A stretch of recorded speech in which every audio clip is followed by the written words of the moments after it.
Internet کی عام دنیا سے پرے ایک ایسی آن لائن دنیا بھی موجود ہے جسے ڈارک ویب کہا جاتا ہے۔ یہ ایک ایسا گمنام عالمی انٹرنیٹ نظام ہے جسے تلاش کرنا تقریباً ناممکن ہے، اور اس کی یہی خصوصیت اسے سیاسی کارکنوں سے لے کر مجرمانہ سرگرمیوں میں ملوث افراد تک سب میں مقبول بناتی ہے۔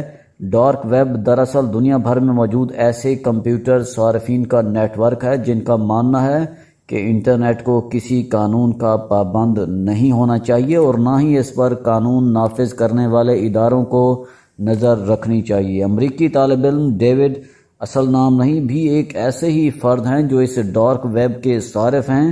ان کا کہنا ہے کہ وہ اسے غیر قانونی منشیات کی خریداری کے لیے استعمال کرتے ہیں۔ ان کا کہنا ہے کہ اب انہیں سڑک کنارے موجود کسی منشیات فروش کا سامنا نہیں کرنا پڑتا جہاں تشدد کا خطرہ موجود رہتا ہے، اور انٹرنیٹ کی اس بلیک مارکیٹ میں صرف منشیات ہی نہیں بلکہ جعلی پاسپورٹ، ہتھیار اور فحش مواد سب کچھ میسر ہے۔ یہ نیٹ ورک ڈیوڈ اور اسے منشیات بیچنے والے افراد دونوں کو گمنام رہنے میں مدد دیتا ہے۔ اکثر گاہکوں کو یہ نہیں پتہ ہوتا کہ وہ جس سے لین دین کر رہے ہیں اس کی اصلیت کیا ہے، اور حکام کے لیے ان کا پتہ لگانا بھی اگر ناممکن نہیں تو بے حد مشکل ضرور ہے۔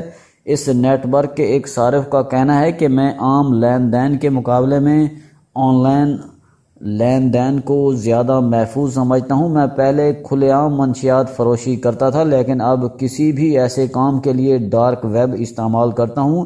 ایک اور صارف نے بتایا کہ اگر آپ نوجوان ہیں اور گانجے سے زیادہ اثردار کسی بھی نشہ آور شے کی تلاش میں ہیں تو گرفتار ہوئے یا حکام کی نظروں میں آئے بغیر ایسا ہونا عملاً ناممکن ہے۔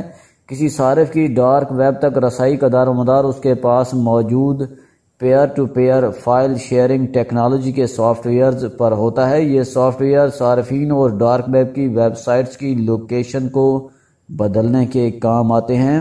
ڈارک ویب صرف مجرمانہ سرگرمیوں کا ہی مرکز نہیں بلکہ اسے ان ممالک کے رہائشی سیاسی کارکن بھی استعمال کرتے ہیں جہاں آزادی رائے موجود نہیں۔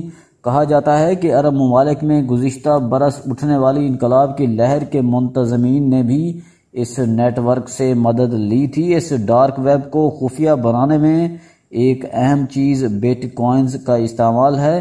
یہ ایک ایسی برقی کرنسی ہے جسے آن لائن گیمز کھیلنے والے افراد قانونی طور پر استعمال کرتے ہیں، لیکن مجرمان اسے اپنے مالیاتی لین دین کو خفیہ رکھنے کے لیے استعمال کر رہے ہیں۔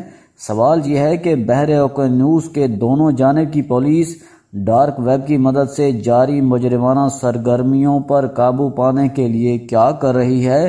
انٹرنیٹ سیکیورٹی کے لیے برطانوی اور امریکی حکومت کے مشیر جان کار کا کہنا ہے کہ پولیس ایک ہی بات کہتی ہے، اور وہ یہ کہ ہمارے پاس کافی تعداد میں نہ تو عدالتیں ہیں، نہ جج، اور نہ ہی اتنے پولیس افسر کہ وہ انٹرنیٹ پر جاری غیر قانونی سرگرمیوں پر قابو پا سکیں۔ انہوں نے کہا کہ اس کا مطلب یہ ہے کہ ہمیں اس کا تکنیکی حل تلاش کرنا ہوگا اور مدد کے لیے انٹرنیٹ کی صنعت سے وابستہ افراد کی جانب ہی دیکھنا ہوگا۔ برطانوی پولیس کی deputy assistant commissioner Janet Williams کے مطابق پولیس تیزی سے پھیلتے ہوئے سائبر جرائم سے واقف ہے، اور ہم قومی اور بین الاقوامی سطح پر نجی شعبے سے مل کر ویب پر مجرمانہ سرگرمیوں سے نمٹنے کے لیے کوشاں ہیں۔ لیکن ان سب کوششوں کے باوجود ڈارک ویب کی غیر قانونی سرگرمیاں پولیس کی پہنچ سے کوسوں دور ہیں، اور اس نیٹ ورک کے حامیوں کا کہنا ہے کہ اس کی گمنامی ہی اس کی اصل خوبی ہے۔ وہ کہتے ہیں کہ اسی گمنامی نے ان حکومت مخالف بلاگرز کو پناہ دے رکھی ہے جنہوں نے عرب ممالک میں حکومت مخالف تحریک میں اہم کردار ادا کیا، اور یہی نیٹ ورک چین جیسے ممالک میں ان منحرفین کی آواز دنیا تک پہنچانے کا ذریعہ ہے جو سامنے آنے کی صورت میں حکومتی عتاب کا شکار ہو سکتے ہیں۔ ڈارک ویب کے امریکی صارف ڈیوڈ کے لیے یہ چناؤ کی آزادی کی بات ہے۔ مجھ سمیت بہت سے لوگ یہ مانتے ہیں کہ منشیات کا استعمال قانونی قرار دیا جانا چاہیے، اور ڈارک ویب اس یقین کی عملی شکل ہے۔